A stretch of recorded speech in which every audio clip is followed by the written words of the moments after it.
Grid fees, or network tariffs in Germany, are being overhauled this year, moving away from outdated tariff structures in an attempt to better incentivize flexibility, self-consumption, and integration of renewables into the energy market. In Germany, grid fees, the charges for using the electricity network, are mostly flat, calculated per kilowatt hour and set locally by each distribution system operator, or DSO. So your fee depends on how much energy you use and where you live, but doesn't account for key cost drivers like your connection capacity and when you use it. For example, more network infrastructure is needed if you're charging your EV during peak times or running a heat pump when the grid is under pressure. This outdated approach doesn't incentivize flexibility and leads to strain on the grid and unnecessary bottlenecks. The EU flagged this issue back in 2021 when the European Court of Justice ruled that Germany's fee structure violated EU electricity market rules. So now Germany has to change it. In May 2025, the Bundesnetzagentur, Germany's energy regulator, published a detailed discussion paper on the matter, proposing 5 key changes.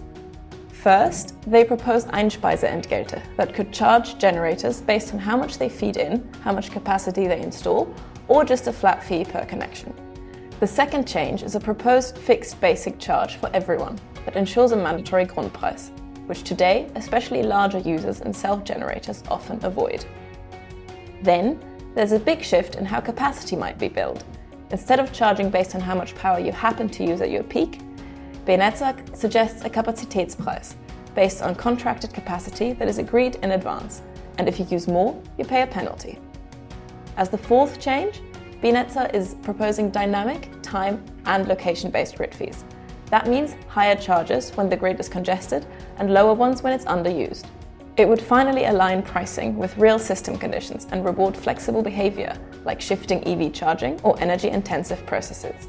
And lastly, new grid connections might come with a construction fee. The controversial Baukostenzuschuss would reflect the cost of physically connecting you with the aim of encouraging grid-friendly locations.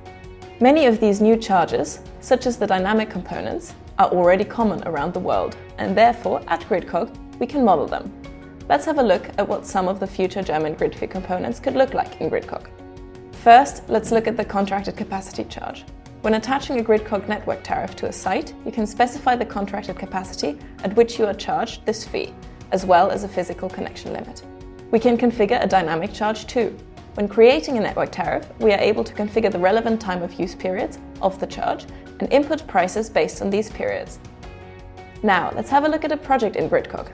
In scenario 1, we add just a 1.1 megawatt load and a 500 kilowatt hour 2-hour battery that buys electricity at day-ahead price and has to pay for old static network fees separately.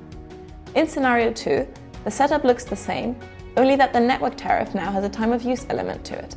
In fact, let's use the energy-only part of a GB network tariff as a proxy for this scenario.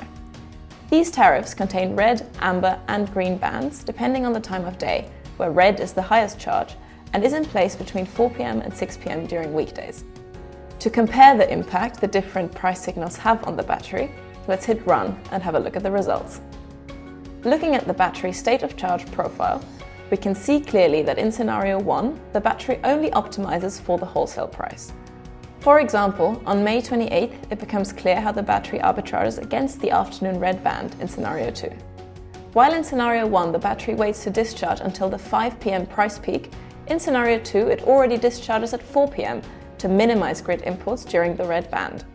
Also, having a look at the imports heat map in the load shape analysis tab, we can see how in scenario 2 imports really shift forward in the day and get minimized, especially for this 4 to 5 p.m. period when the red band charge comes into place. Gridcog allows you to model your energy projects with multiple price signals, including dynamic network tariffs with ease and accuracy. Reach out to the team to find out more, and thanks for watching.